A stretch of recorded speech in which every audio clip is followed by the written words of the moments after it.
Hello and welcome to TGN Anime's review of Ni No Kuni 2, The Revenant Kingdom. Bandai Namco sent us an early copy so we could finish the game and give you our thoughts as the game releases. I played the game on the PC, both a high-end PC and a laptop that I have at home, and the game ran great on both computers. I completed the main story, I played a lot of side missions, a lot of side activities. So my name is Globku, and this is our review for Ni No Kuni 2. Ni No Kuni 2 is an action RPG set in a fantasy world. You follow Roland, the president of a nation in the real world, who is transported into this fantasy world and caught in the midst of a revolution, a coup d'etat that seeks to relieve Evan, a young king, from his throne. The story takes place hundreds of years after the first Ni No Kuni, so there really is no need to have played the first game in order to enjoy the second one. You'll see some of the tribes that you've seen in the first game, but story-wise this is so far in the future that events of the first game end up not being that important for you to understand what's going on. And since we're on the subject of story, let's just tackle this right away. The overall tone of this game was a bit childish. It's easy to identify who the good guys and who the bad guys are at any point in the story, because most of the characters are rather straightforward. They tackle some interesting themes, especially when exploring new cities, because each city has its own set of principles, its own culture, and they're usually very simple to understand, but they can also be very creative. Some of these themes are even very mature, but they're never fully explored. For instance, cat people and mouse people really don't like each other. There's a bit of racism going on. But the way the game tackles this issue is by saying, hey, let's all just love each other. And it works, just like in a kid's movie. Now that's not necessarily a bash against the game, it just feels like it's targeting a younger audience. And to me that's a shame, because some of the themes are actually very interesting if they would explore them a bit more seriously. The English voice acting also doesn't help. It's bad, it's very bad. I can't do it! Not without you. I can't. But there's also an option to have Japanese voices instead of the English voiceover. But the subtitles really don't change at all, and the localization of this game went too far in some places. For instance, in English, a town can have a certain name that is completely different from the Japanese version, which leads to some scenes like this.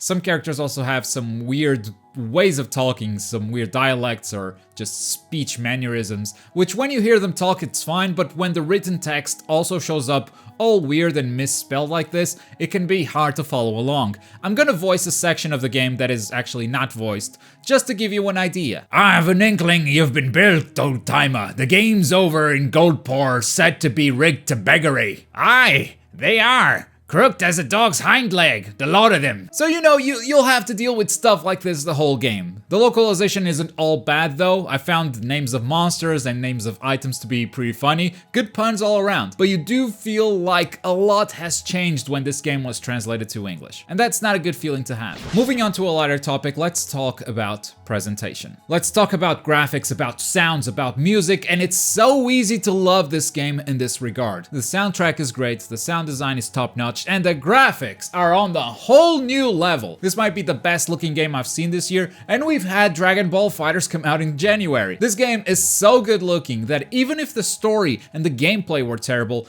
I would want to keep playing just so I could see what was coming next. Because not only is the game gorgeous, its design is also phenomenal. Character designs, monster designs, boss designs, cities, open world sections, everything is so unique, so creative that I just wanted to see it all, even if everything else sucked. Luckily, everything else does not suck, which brings us to the gameplay portion of this review. There's a lot to talk about regarding gameplay. This is a JRPG with a lot of systems, a lot of different gameplay phases, and honestly, discovering some of these systems was part of the fun. So I'm not gonna spoil all of it for you, but I am gonna mention what the general gameplay loop is like. In Ni No Kuni 2, there is an overworld, and from this overworld you can access many locations. These can be dungeons, cities, towns, simple houses, and many other things. The overworld is also crawling with monsters. Now these are very easy to avoid in case you don't want to be fighting all the time, because you actually need to touch them to start a battle. It's not just randomly walking out in the open world and a random battle will trigger trigger out of nowhere like in many other JRPGs. In this one, you know when a battle is coming because you need to touch the monster. So with that, let's talk a little bit about the battle system. This game uses an active battle system. It happens in real time. There are no turns. You've got a light attack, you got a heavy attack, you got spells, you got a dodge roll. You have a lot of these things that you see in many other action games. But somehow, it feels very unique in Ni No Kuni 2. Despite the active combat system, the game is as customizable as you would expect out of a JRPG. You can change weapons, armor, spells, which has you taking different loadouts into battle. You can choose who to include in your party. Every party member is fully playable and you can change between the characters in real time in the middle of a battle if you want to. And each one of these characters can have 3 melee weapons equipped, which build up a percentage over time. Once you build it up to 100%, your spells become stronger. But once you use a spell, the percentage goes back to 0. So it encourages you to change the weapon you have active all the time. And then around the battlefield, you've got these little creatures called higgledies. These are also customizable. You can choose which ones to take into battle on your party menu,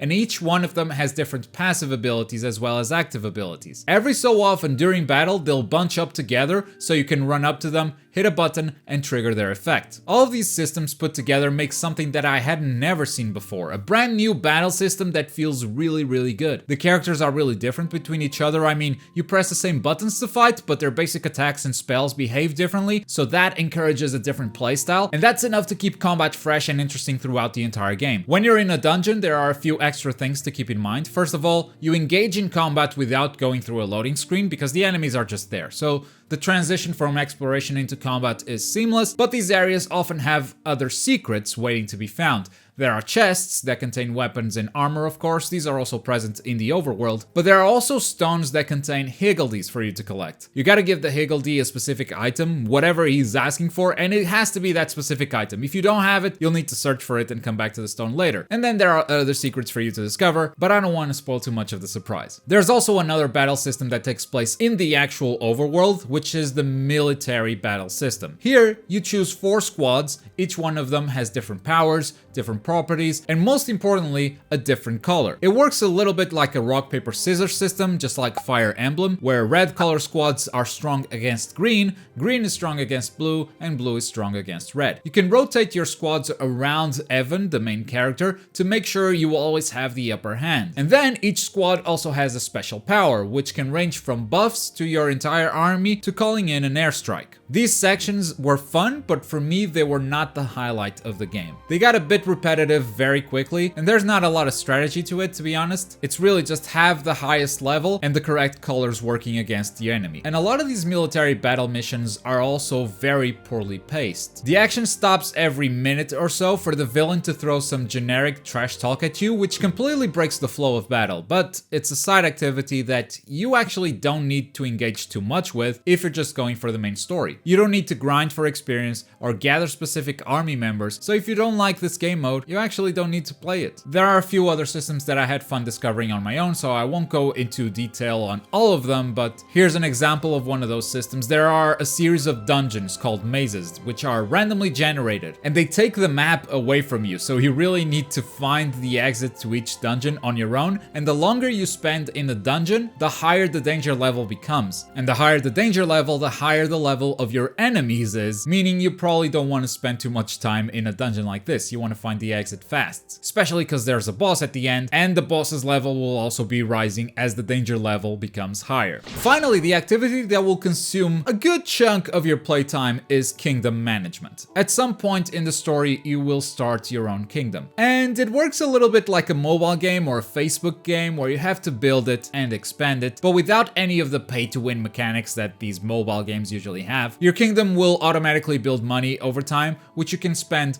on buildings. And after you build something, you can assign some citizens to that building and start conducting research. This research affects all aspects of the game. There are buildings dedicated to upgrading your armies in military battles. There are buildings that allow you to craft weapons and armor, buildings that let you create or upgrade higgledies, buildings that let you upgrade spells, and many more. It starts very slow and very easy, but it quickly expands and kinda gets out of hand. Trying to optimize my research times, coming back to the kingdom every so often to empty the vault and invest in something new. It really added to the game's progression. Not only was I progressing in the story, it really felt like I started the kingdom from nothing and expanded it on my own. Also, every single citizen working on every building in this kingdom is someone that you personally recruit through side quests. Side quests have all kinds of different rewards, but a lot of them end with you bringing a new person into the kingdom, which is just incredibly smart. Think about it, you just helped someone solve a problem, you got to meet this new character through this crisis, and in the end,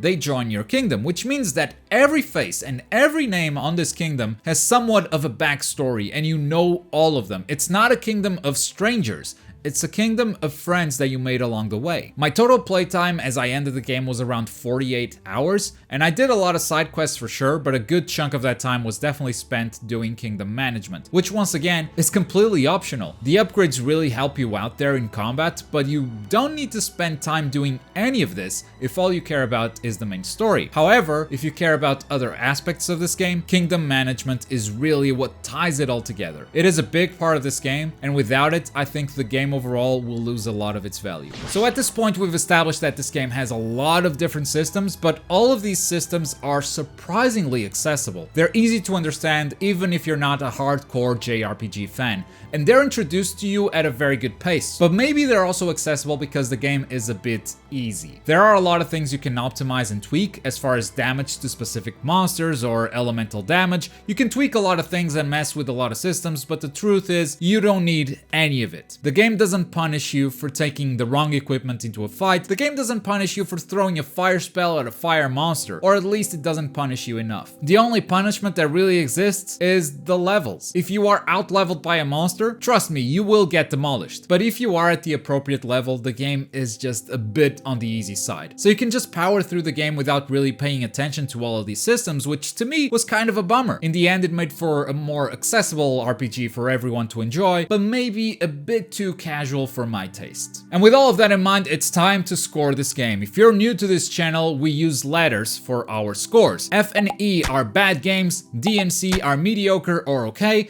B and A are our scores for the good games. And this is my final score for Ni No Kuni 2, The Revenant Kingdom. Huh? Well now, would you look at that? Thank you for watching another TGN anime review. If this helped you out making a purchasing decision, make sure to hit that like button. And if you've already played the game and have a different opinion, let me know in those comments down below. That way, if someone new comes to this channel and is looking to buy this game or looking to know if they should buy this game, they don't just have my opinion, they have yours as well in the comments down below. Our last review was on Sword Art Online Fatal Bullet. You can watch that right here. If you're in the mood for something else, there's also the video at the bottom, but as always, thank you very much for watching. My name's Globku, and I'll see you guys next time. Bye.